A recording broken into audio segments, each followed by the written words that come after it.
Welcome to today's tutorial on how to enable push notifications for mentions and saved pins on Pinterest using your PC. With the latest update, staying connected with your Pinterest activity has never been easier. Let's dive right into the steps. First, open your web browser and navigate to Pinterest.com. Make sure you're logged into your account so you can access all the settings you need. Once you're on the Pinterest homepage, look towards the left side menu. Here, you'll see a gear icon. This is your gateway to the settings. Click on that gear icon to proceed. After clicking the gear icon, you will be directed to the settings page.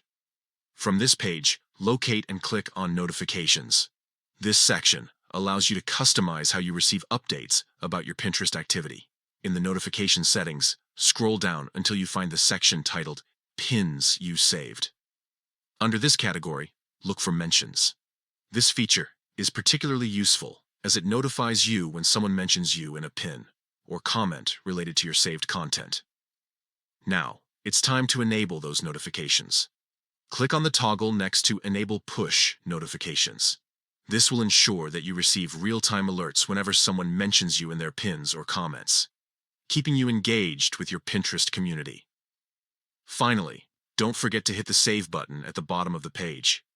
This step is crucial as it confirms all your changes and ensures that you'll start receiving those important notifications right away. And there you have it. You've successfully enabled push notifications for mentions and saved pins on Pinterest. By following these simple steps, you'll stay updated and connected with your friends and followers on this vibrant platform. Thank you for watching. If you found this tutorial helpful, please like and subscribe for more tips and tricks on using Pinterest effectively. Happy pinning!